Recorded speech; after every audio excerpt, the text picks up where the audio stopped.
Hello, ladies and gentlemen of YouTube, Trekkies and Trekkers alike. I am Average Joe, the Average Geek, and once again, we are live with Exploring Star Trek Discovery.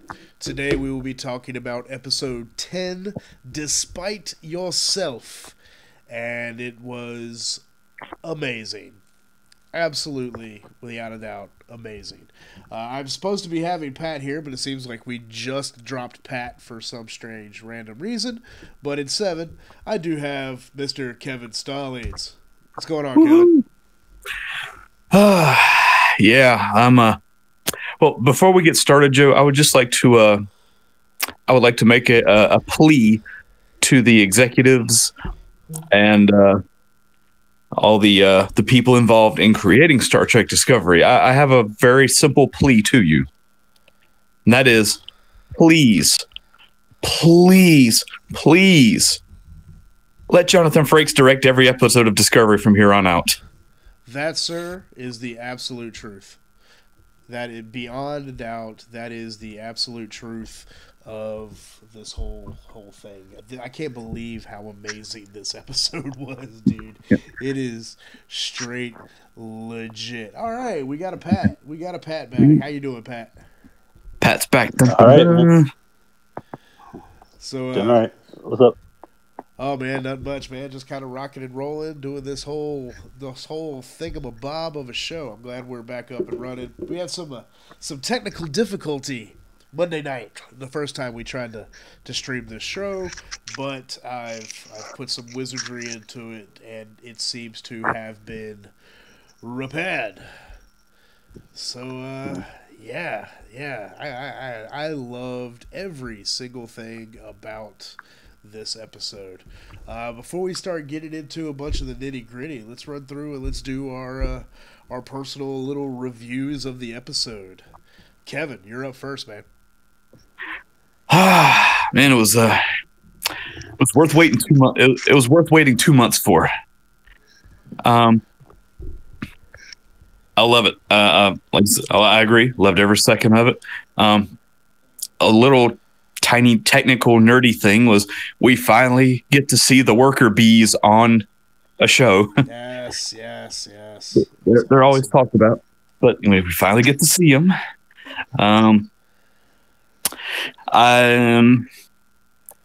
It's looking like I know we'll get more into this, but it looks like our dear friend Lieutenant Tyler might be Vok. He is the Trekkie Manchurian candidate, yes. Yeah. I'm still not sure how I feel about it. I mean, part of me wants to say lazy writing, but I like how they're going with it. That they're not just like he didn't like Vok's personality didn't just come out. The Right. Tyler personality is fighting to stay in control. Yeah. I feel kind of like that. Yeah, definitely. A lot of really, really cool things in this episode. Pat, what's your little mini review of the episode? I thought this episode was fun, especially Captain Killy. that whole interaction between her and the Cooper was just hilarious. I agree with Kevin about Tyler. Jesus. What's the other one? Stamets. That dude, he's a vegetable. We all know this now, but that vegetable has some power to him. You know what I mean? When he knocked Right. he knocked Yeah. what's his name across the room. Jesus. Yeah, there was a quite a bit of kind of subversion of what we expected to happen quite a bit in this episode. It definitely brings a lot of questions to the forefront that I really can't wait to get answered. I'm loving how this is a two-parter. Like we're gonna get a long story arc in the Mirror Universe. It seems at least 2, hopefully 3, maybe 4 episodes going out to the end of this season, which I think is wonderful. Because there's so many questions here that I want answered. Yeah. Well, we've all touched on it first, so let's talk about the Volk Tyler connection and how he is straight up the Manchurian Candidate. I mentioned this briefly with me and Pat on Monday before my internet, shat the bed. We had to end the show. But there was really Colbert, rest his soul and all that. He even mentioned when he's tested, he's like, we did through all the tests. We went through all the tests that would have, determined the idea of if whether or not, you've been what used to be called brainwashed, and he even called it the Manchurian test. I kind of really felt that was like straight on the nose, like wonderful reference to the Manchurian Candidate and the idea of a Manchurian Candidate, the idea of the sleeper agent that is activated by a code word or a passphrase. And in this episode, having Laurel somewhat activate Tyler or activate Volk using with the passphrase, using the Klingon prayer to Kalis, which was super freaking cool, man. Yeah. But I loved it. Like you mentioned it, Kevin. Like I loved how it was subverted. We're not seeing Ash Tyler immediately become Volk once again. We're getting some struggle. We're getting some pushback there. We're getting the implanted personality of Ash Tyler, which we found out isn't even a real person. It's not a real personality. It is something completely fabricated and layered on top of his Vulcan persona. And we're seeing that struggle to of a fake personality fighting against the programming. It's like Ash Tyler is trying to become real, or in the process of all of this has become real. What y'all think about that? I liked it, especially when he was in the medical bay and they were saying, he was like, "My team needs me. We're gonna go on a mission." And it's like, dude said, "Well, you ain't you, dude," and the immediate just of the neck, yes. The snapping of the neck, yeah. The immediate snapping of the neck. And then the fact that he was in Captain Burnham's quarters, just kind of sitting there. And he's like, no matter what happens on this mission, no matter what happens between you and me, I'm here to protect you. You understand that, right? She's like, yeah. And I was like, whoa, okay. See, yeah. That kind of makes me ask the question, okay? Because they know Laurel and the House of Mokai that did the conversion of Volk. They know full well that it was Michael Burnham that killed Cole. What was his name? The first Klingon guy? I lost his name. He's almost relevant to the story now. Core. Takuvma. Thank you. Takuvma. Bad Trekkie. Bad. But we're getting they know full well that it was Michael Burnham that killed Takuvma.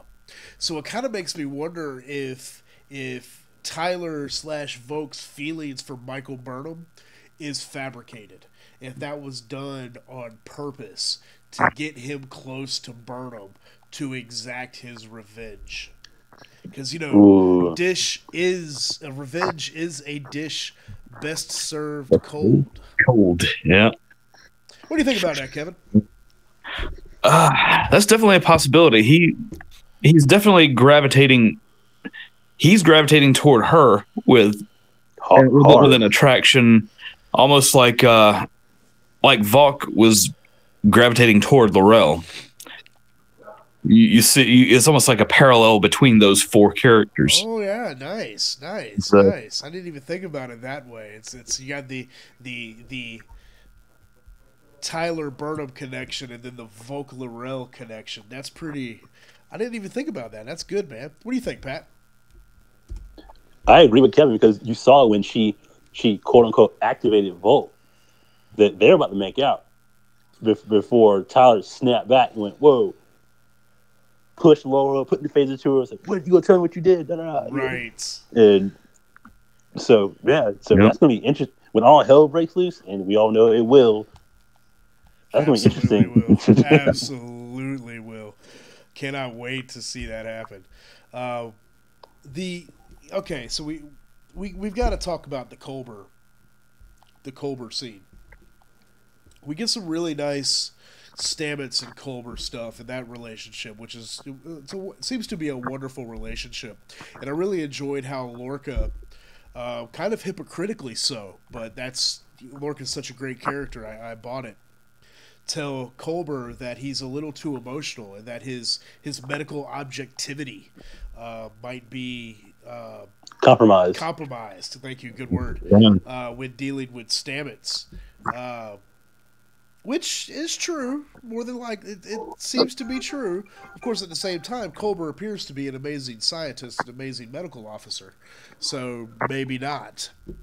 Was being the key word. I don't know. Maybe we'll see Culber in one of those Christopher Pike wheelchairs.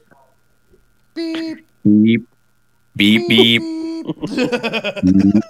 Beep, beep. What a horrible fate! What a horrible fate! Maybe we'll see that. I don't know. But me and my wife, we were watching the episode together. And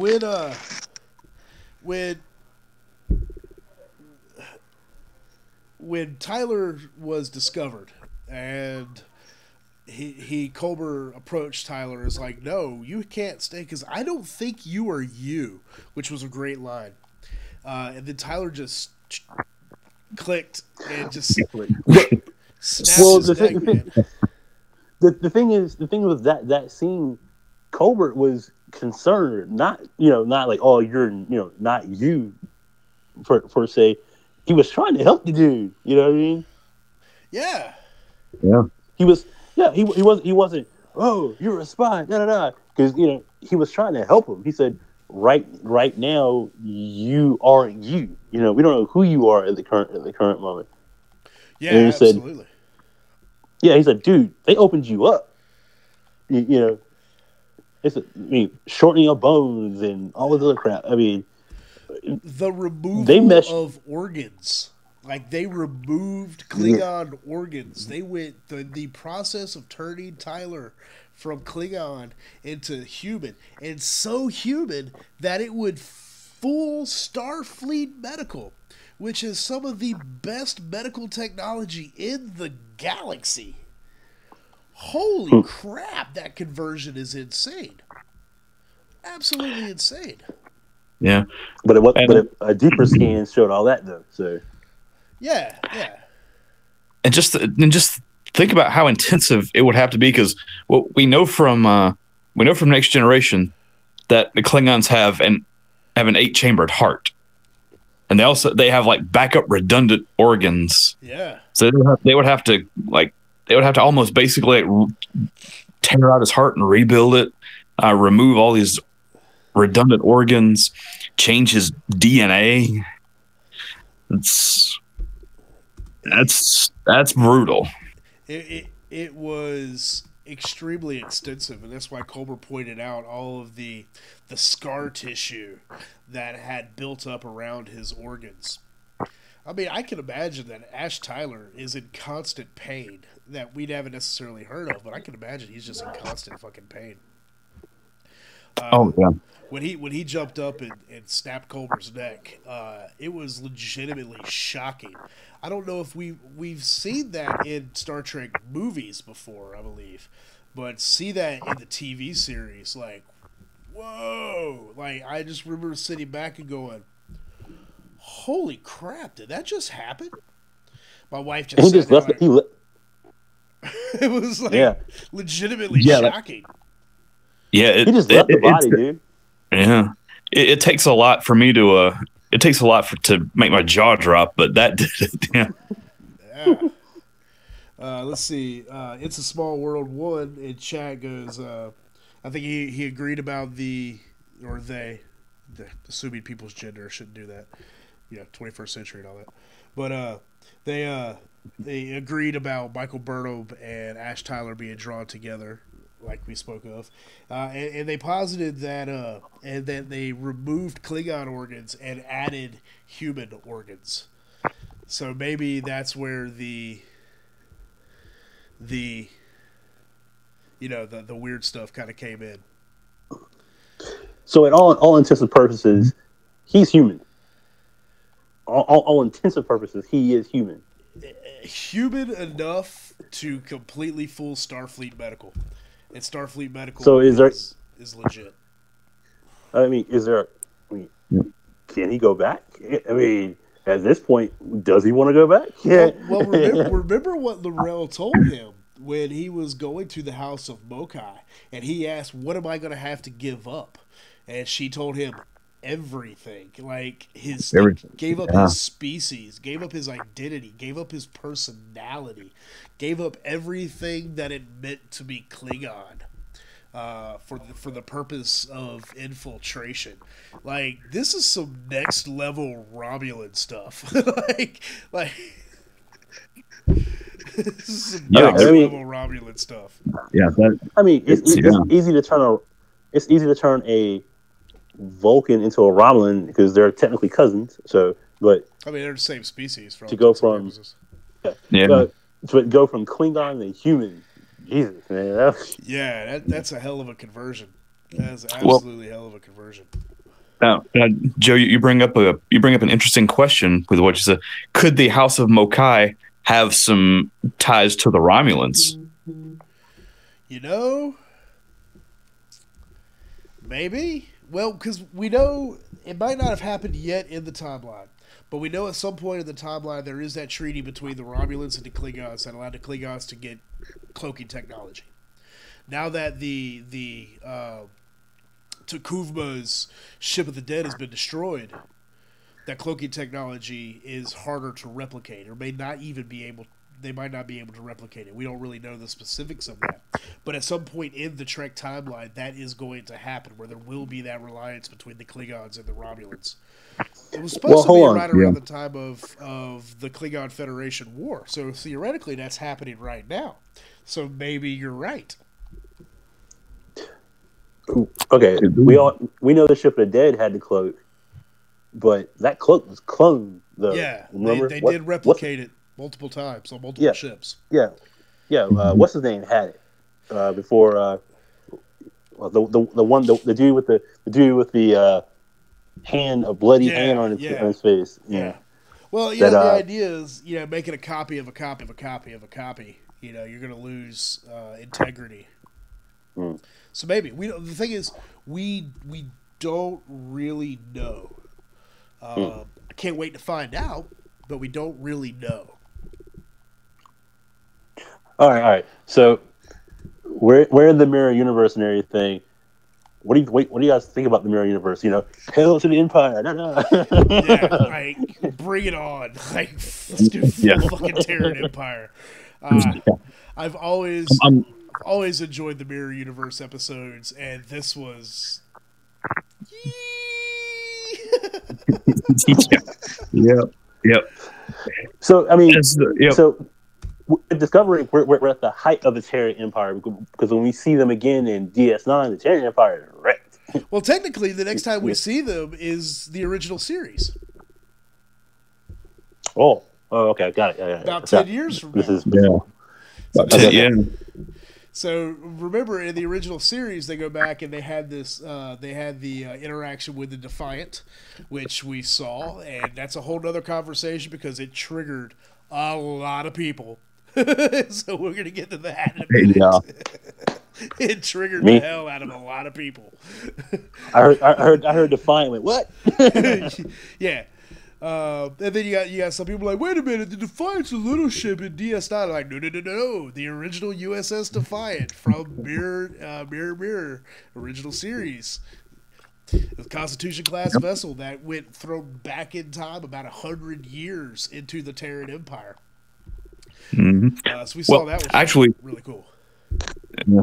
Well, remember if we're gonna deal with Trekkies, we have to be pinpoint accurate in our facts. What I get wrong? The original Defiant from the original series It was the first episode we see the Tholians. It was the Tholian web. That's right. Because they spun that energy web around it. It displaced it into a different dimension, which we later found out It was the mirror universe.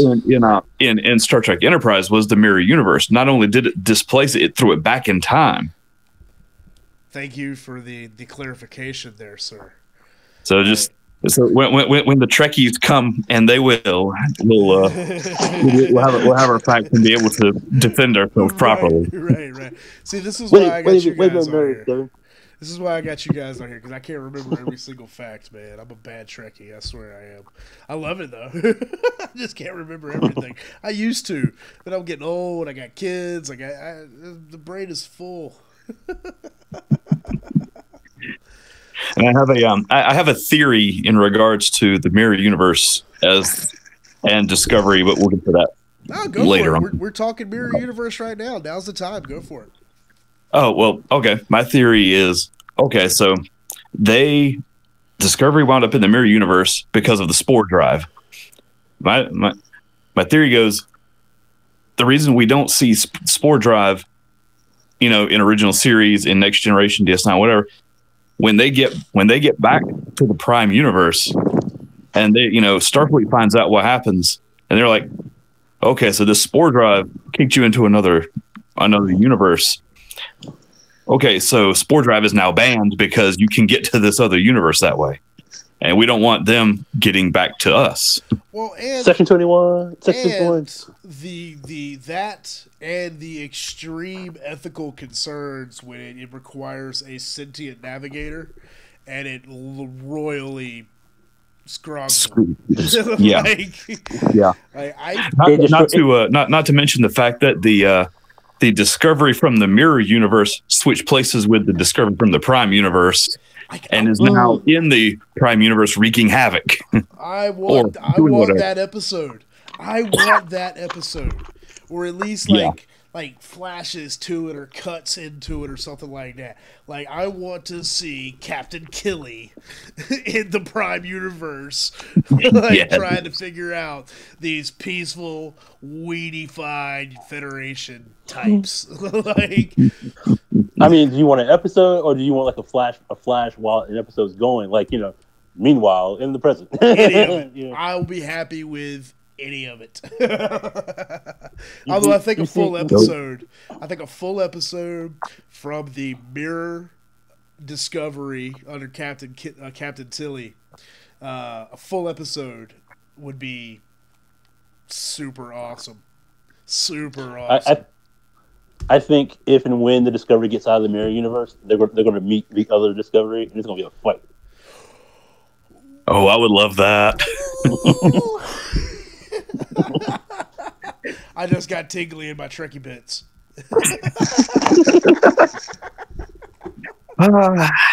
There goes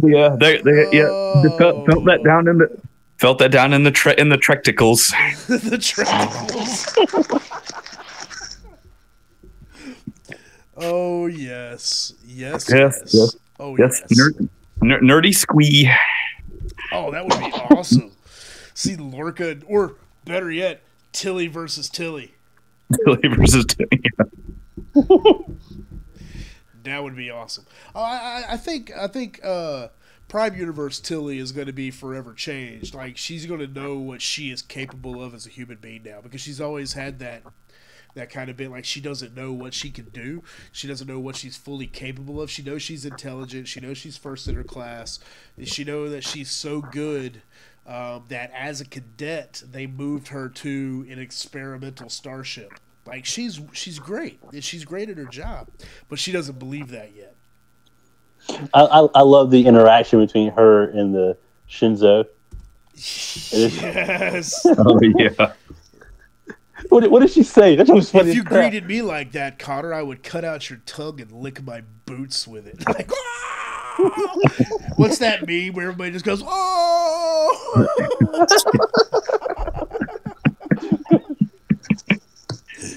Oh, that's awesome, dude. Like, man, that's a great line. That's a great line. I mean, This is why I agree with what Kevin said earlier. Jonathan Frakes needs to direct every episode of Discovery from going forward. Like, just give the show to him. Yeah. Just put him Now, like what I an would EP. Walk up to the current director and put your hand on his shoulder, dude. You did an awesome job the first time, but yeah, Yeah. Go sit in the back, bro. Go sit in the back. Yeah. Go learn from a master. Yeah. Yes. Yeah. Yes. I mean, he did direct my favorite Trek film, First Contact. Yeah. People shit on Insurrection, but Insurrection was good. It was just like a 2-hour episode, but it was good 2-hour episode. It was still good. Yeah. And what I want to see in the Mirror Universe is the Mirror Philippa Georgiou. I would put dollars to donuts that she's the Empress.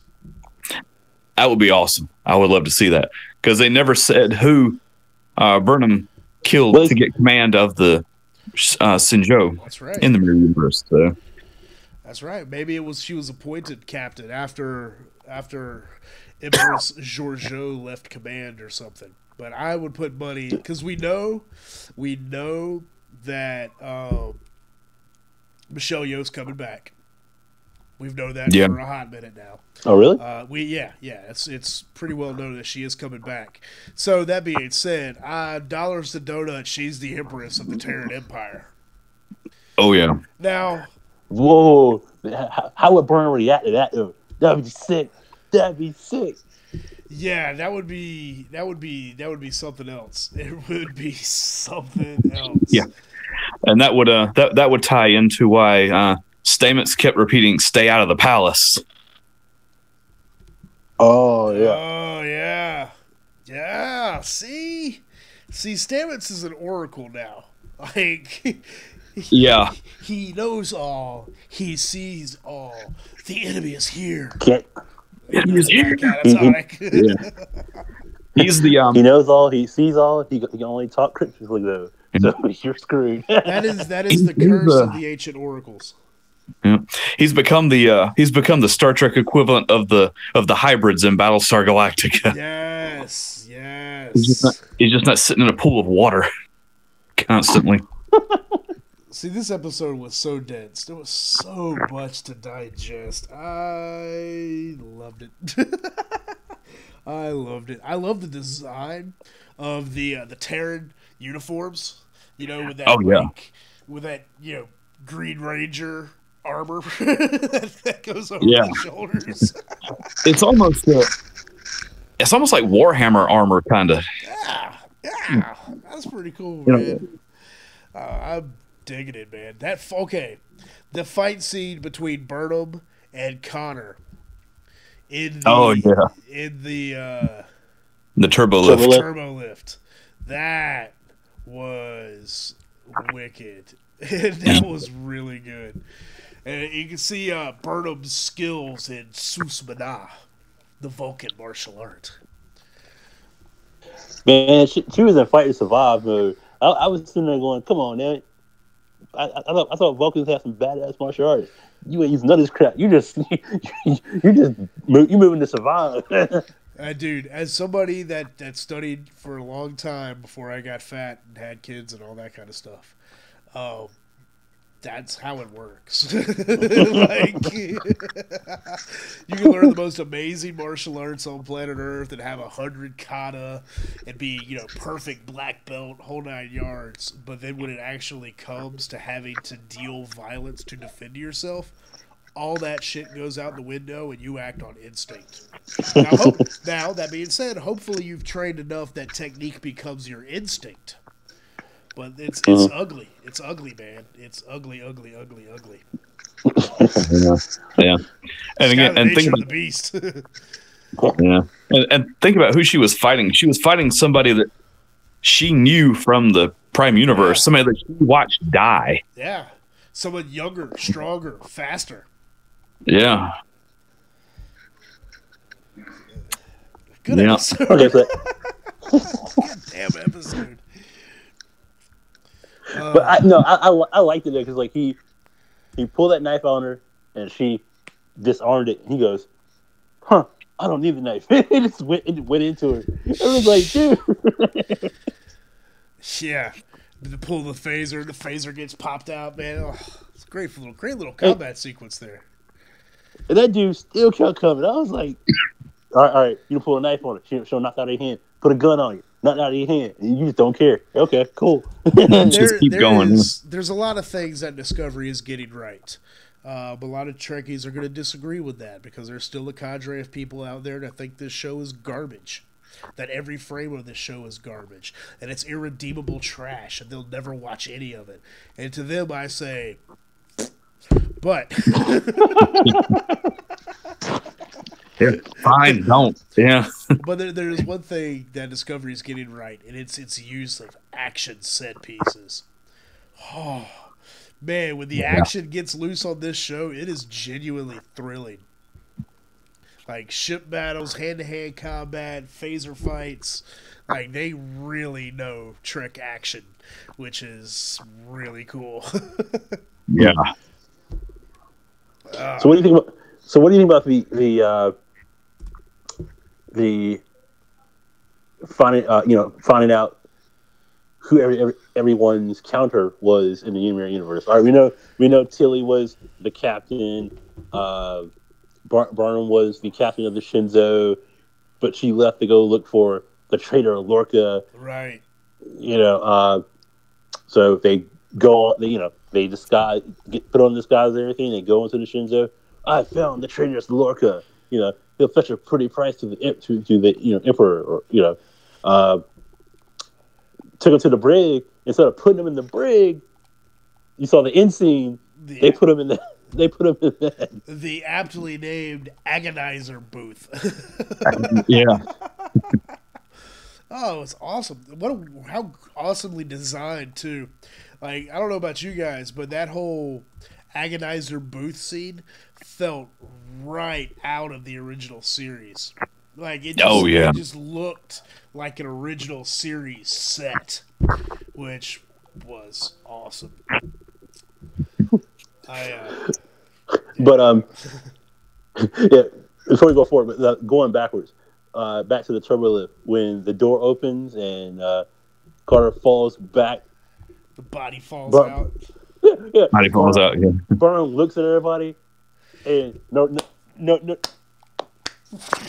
Just straight up slow clap. Yeah. Slow clap. So I was half expecting she walks in. Captain on the bridge, some crap like that. Right. Oh, yeah. And he goes, somebody clean that mess up.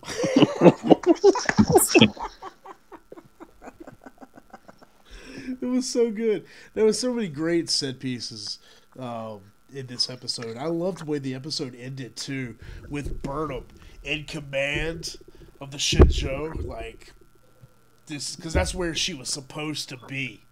And I wonder how intoxicating that is to her. That in the Prime universe, she made some horrible mistakes and became Starfleet's first mutineer and ruined her career. To in the Terran Empire, she's in command of the Shinzo, and when she was in that command chair in the Terran Empire armor and stuff like that, I just got this sense of power from Michael Burnham. I was like, oh, see, power corrupts, and absolute power corrupts absolutely. So maybe we'll get some character moments there where she's coming to the terms with that. But did you see her face though? I mean, when the camera pulled back, she kind of she fucking she had fierce, man. Fierce. Yeah. Like it felt like she belonged there. Yeah. Like she was comfortable there. Yeah. Like maybe she could stay a while.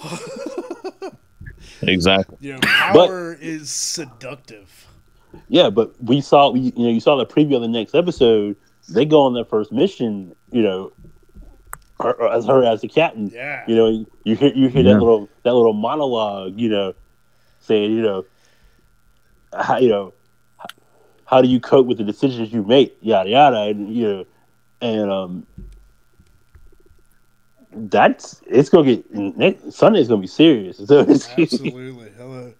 Yeah. Hello, Ozzy NF. Welcome to the new and improved Exploring Star Trek Discovery.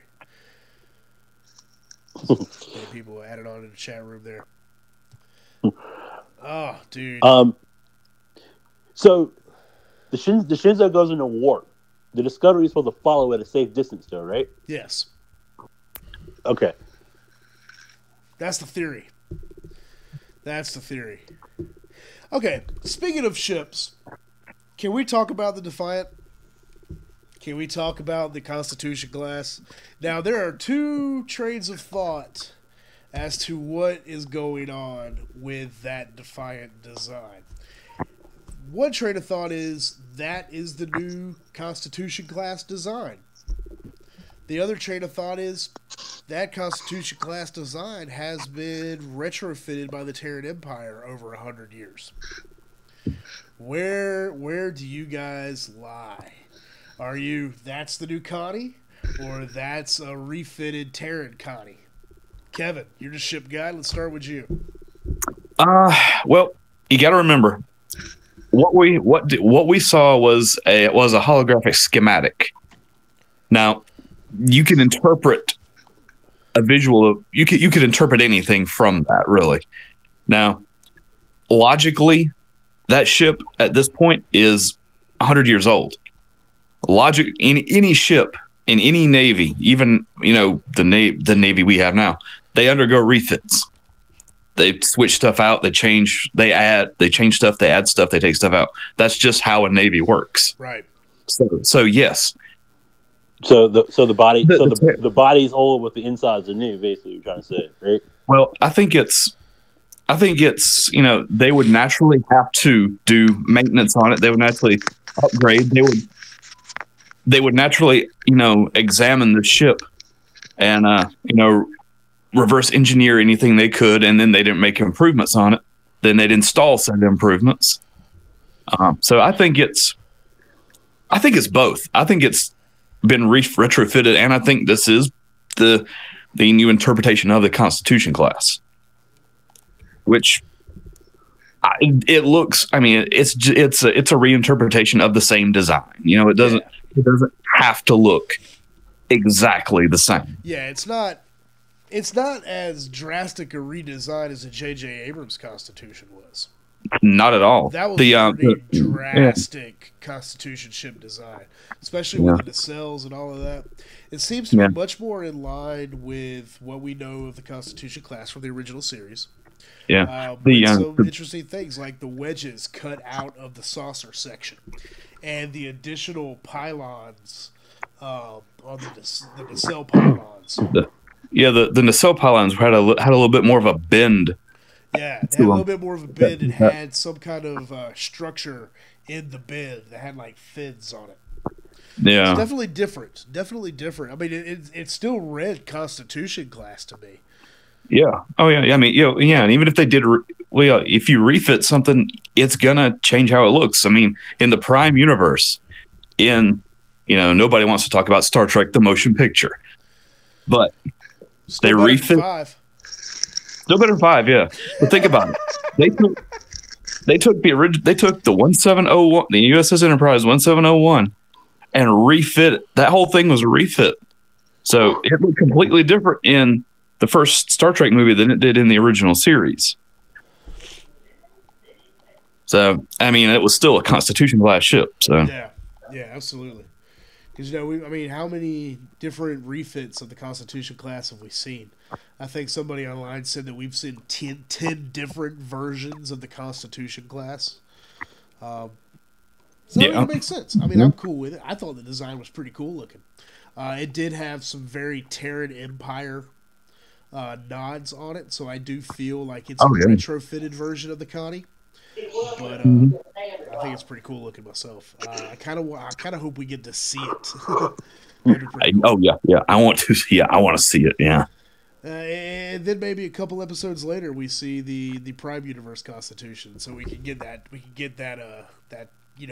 comparison.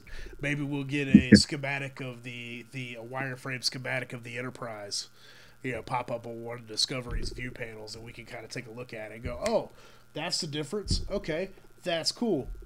And then people will still be unhappy about it and completely triggered. Because that's just what people do, Hey, Ozzy, I'm using a different microphone. Thank you for noticing, though. He says, put the mic over to my mouth. It's over my head. Yes, this microphone is turned off. This microphone is the one I'm using.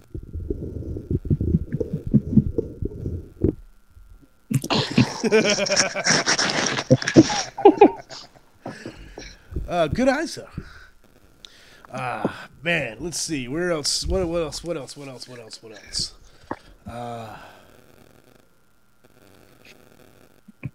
Yeah, I think that might be about it for this episode. That's pretty fantastic episode. That's for sure. I didn't have any complaints with it. That's for sure. It was so nice having Jonathan Frakes directing an episode. But I was kind of like, okay, so Jonathan Frakes is going to direct. Okay, because The Orville. Okay, he directed an episode of The Orville this past season, episode 5, Priya, which to me was one of the weaker episodes of the season. I can hear all the Orvillians get triggered in the background. I don't know if you listen here quietly, you can hear them all trolling me on YouTube.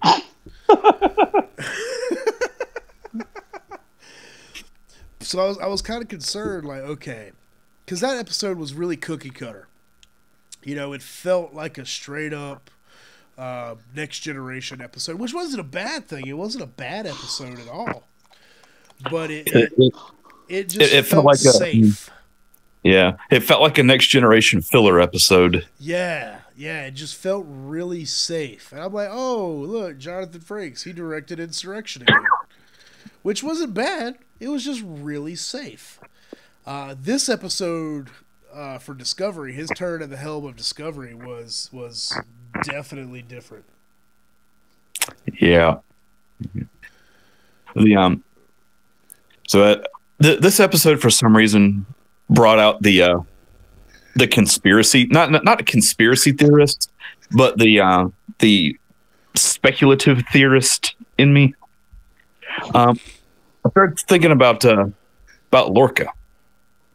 Okay, so in the mirror universe, Lorca apparently tried to stage a coup and assassinate the Emperor and take over, right?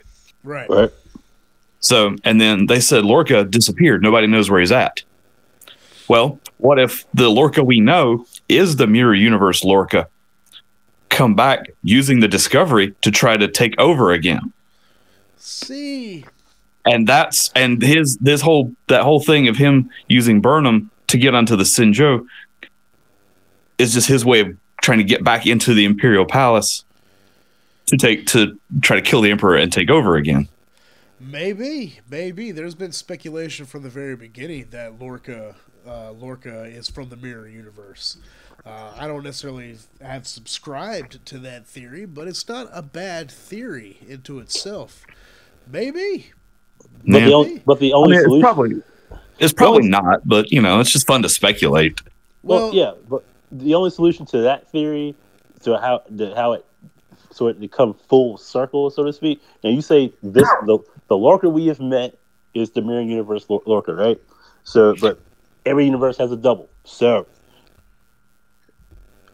say Lorca does get into the palace. Lorca does get so close to the Joe says Empress. You think it's the Empress, not Emperor, right? Well, they said faithless. Okay. They said faithless Emperor, so nobody. It could be Philippa Giorgio, could be whoever, Could be anybody. Hell, it could be Lorca. But yeah. What if the only outcome to this, for it to come full circle, and Discovery goes back to Prime Universe? Current space. I'll say Prime, just to say for sake of argument, is for the quote unquote other Lorca to make an appearance. The Lorca we know, we've met, gone through, try to do the coup. He gets axed. This Lorca becomes the captain of the. When they go back, they bring this Lorca the new the new one back. Right. Right. Maybe. But to play devil's advocate here, we did But- get some lines of dialogue from Lorca, which were very interesting regarding this, where he spoke of how when he's speaking with Burnham, and Burnham's giving the briefing about he and Burnham in this universe, how Burnham is presumed dead and Lorca is missing. And she mentions how he had the Baran and the Shinzo, and she had the Shinzo, and he was like, "Well, does the Baran survive?" And she said, "No." He goes, "Oh, well, I was kind of hoping to find a better version of myself in this universe." So I don't know. I mean, there's layers to that dialogue. So it's kind of hard to tell. Maybe he is hoping to have found a better version of himself in the Prime universe.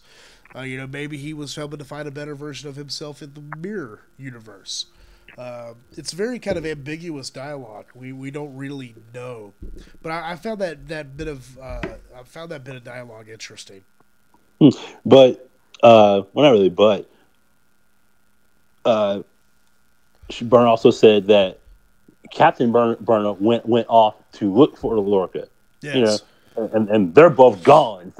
So who's to say that the Mirror Universe's Burnham and Lorca didn't I don't know, enemies become friends. You know what I mean? Kind of thing.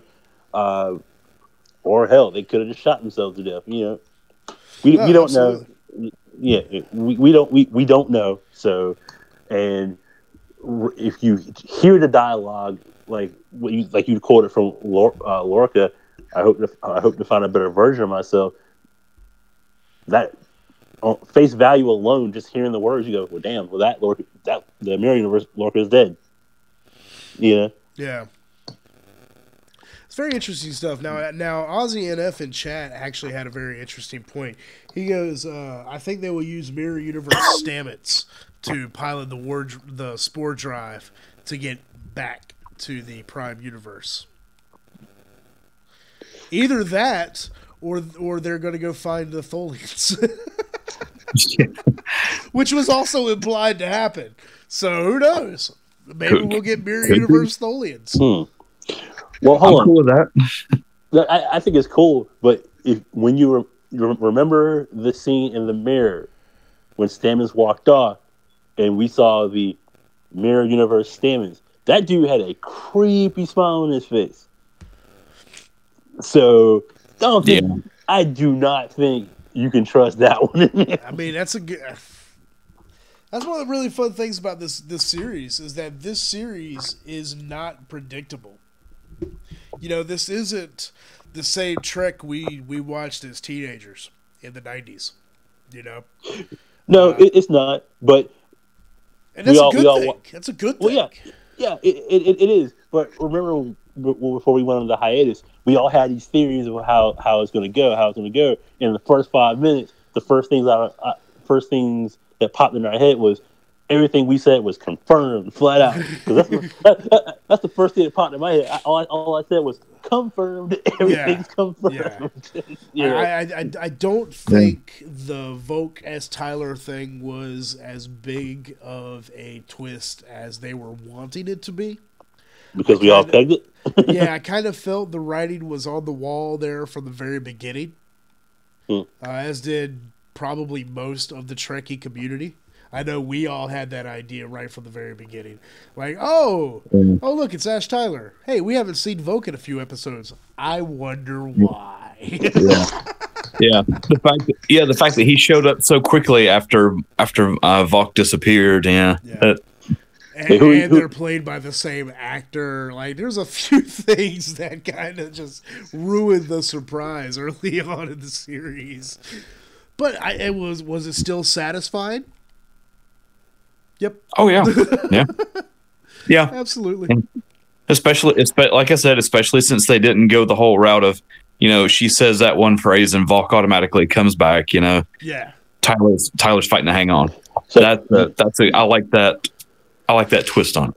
He is fighting hard. I mean, Jesus, that dude is. Well, the pseudo personality is fighting hard. Man, him and the what do they call that ship? It wasn't a shuttlecraft. What was it called? The Worker bee. worker The bee. worker bee, yeah.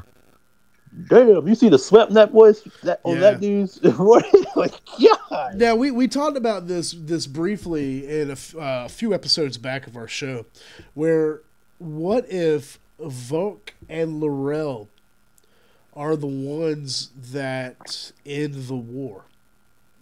What if Tyler's experience as both a Vulcan and a human allows him to reach that commonality?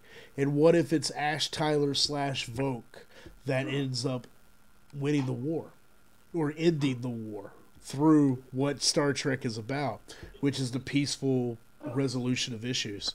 That being said, the executive producers of Star Trek Discovery said by the end of this season, we are going to be back to that optimistic Trek that we know and love. And they said that they wanted to follow a journey to that direction, as opposed to just being there. You know, that we've come across Starfleet in a dark time in its history, and it's fighting for itself, which we talked about in the first few episodes of our show. How this show is about, how Star Trek Discovery seems to be about Starfleet finding itself again. That in the 90 years or so from the Federation Accords and Archer and the establishment of that optimistic Trek that we love to Discovery, something happened and it lost itself, and we're on that journey to finding it again. So I kind of wonder if Ash Tyler / Folk is going to be a key in that, because that would be a very Star Trek story to tell. Okay, how do you propose this happen? Go stand up in front of everybody. Hi, my name is Ash Tyler, aka Volk. I'm a human. I'm a Klingon living amongst humans. Some lame speech, like that. Maybe, or some kind of hero's sacrifice. He's gonna die. We all know that. It could be any number of things. Let's see. Ozzy in chat goes, I think Tyler kills the Rel to save Burnham. That seems like a legitimate thing to believe. Like, it seems possible. That's a love triangle for hell, bro. Right. Yeah. Tyler, no. Let me see. I see Laurel. Volk, you know what to do. Yeah, I know what to do. Boom. It's so weird. It's a love triangle, but one of the people involved is two people. So technically, it's a love rectangle. It's complicated. It's complicated. It's a love. It's a love. Rhombus. Rhombus. Yeah. It's a love rhombus. Yeah. It sounds like trapezoid. Yeah. Oh man, I think that is a good spot to end this episode. I give this episode almost as perfect of marks as you can give an episode. I think this is probably was the greatest episode of Star Trek Discovery to date, and I feel like this episode is going to sit amongst all the other Mirror Universe episodes in Star Trek canon as top-notch Star Trek entertainment. And guess what? We're getting a part 2. That don't happen often. And probably a part 3. Man, I love this new way of telling Star Trek stories. I really do. Really, really do. So I'm going to go ahead and give this episode an A+, like 9.5 out of 10. I think it was fan-freaking-tastic. Kevin, what's your grade for this episode? Oh, I will. I'll give it a 9.6. Nice. Just top tier. Nice. Pat. Screw it. Just be honest, man. Just give it a 10. I mean, it had you at first frame. I mean, it kept you through the whole thing without drop, without no dead moment. I mean, you had holy shit, it's a mirror universe. Holy crap, Tilly's the captain. I mean, holy crap, Colbert's dead. Holy crap, Colbert's dead. holy crap, Tyler's Volk. You know, I mean, holy crap, it's the Defiant. Yes, yeah, but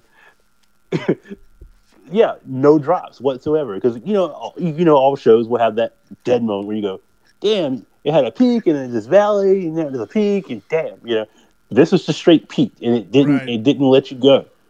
So I mean, even to the preview, of the next episode. So yeah, be honest with yourself. People, give it a 10 out of 10. And with that, I agree, sir. I completely agree. And that's going to do us for this week's episode of Exploring Star Trek Discovery. Thank you all very much for watching. I appreciate it. We're going to be back week after week, and we're going to finish out this wonderful first season of Star Trek Discovery.